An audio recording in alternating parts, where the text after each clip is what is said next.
What is up, guys? Welcome back to another episode of the Cine Critique. Today I'm going to be going over and explaining a strong Oscar contender for this year's Best Picture. It's Darius Marder's Sound of Metal.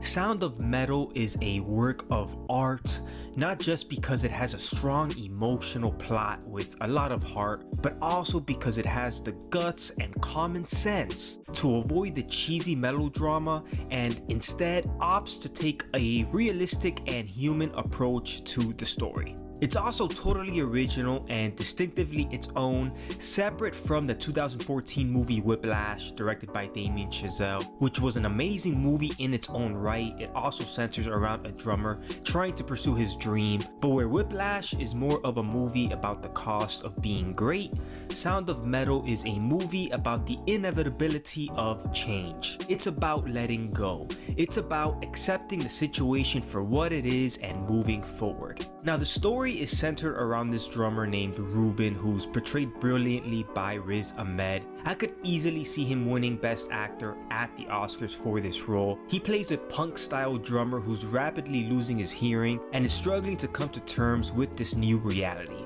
While he struggles to find acceptance, he does experience some temporary moments of happiness, primarily through a support group of other deaf individuals, although his focus remains for his music and the girl who kind of left him high and dry. So we're first introduced to Ruben and his girlfriend Lou, who are part of this two-piece punk band called Blackgammon. She's the singer, he's the drummer. Lou has her own issues and things she's dealing with, while Ruben's world is slowly but surely turning to shit after he finds out about his diagnosis. Rage seems to take over Ruben throughout the film's first act, and Lou is well aware of the dark and dangerous path Ruben is headed. It also doesn't help matters that Ruben has a history of substance abuse, and his struggle to use drugs and alcohol to cope with his condition is something that's always lurking in the shadows of this film.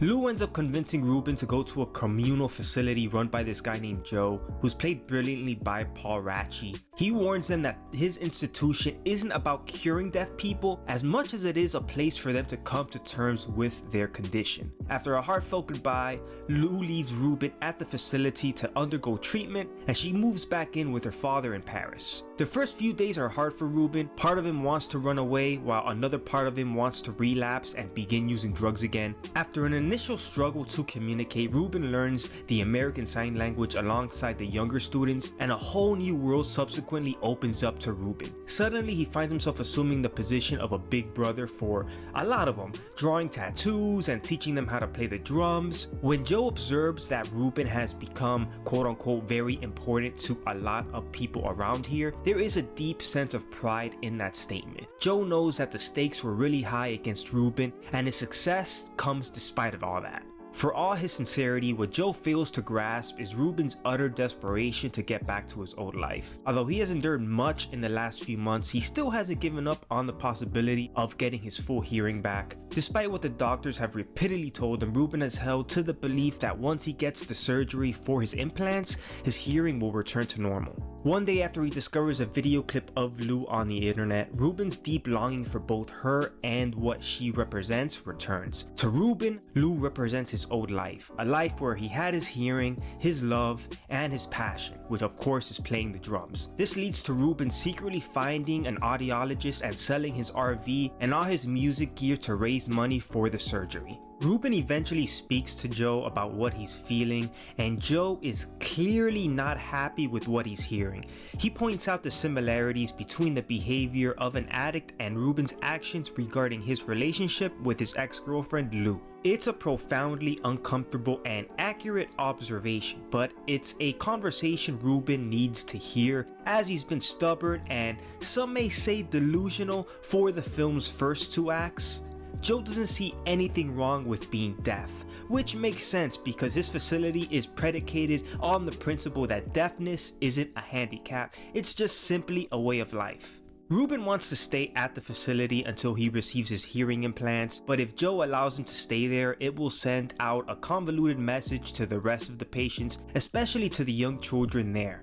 Ruben is forced to leave the facility and finds housing at a motel, but it's there that he's forced to come to terms with the notion that his own actions have led to his own alienation. Ruben ends up activating the implants as he desired, but it doesn't take long until Ruben's disappointment becomes obvious. Before the implants, Ruben held on to the belief that he would get back to his full hearing once he got the implants activated, but the high and screechy sounds he hears from the fully functional implants finally shatters all his delusions, and he's left to wonder about the steep price he paid for them. But his journey of self-discovery isn't over yet. There is one more stop until this story comes full circle. Eventually, Ruben finds his way to Paris to Lou's home.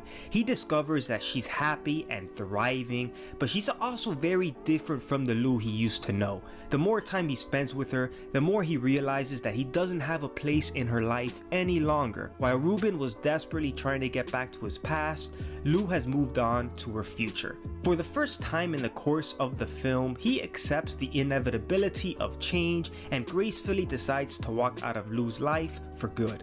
That's what this whole movie is about to me. It's about change, it's about the inevitability of change, it's about moving on. It's about getting a sack full of lemons and making lemonade out of the situation. The next morning, Ruben leaves before she even wakes up.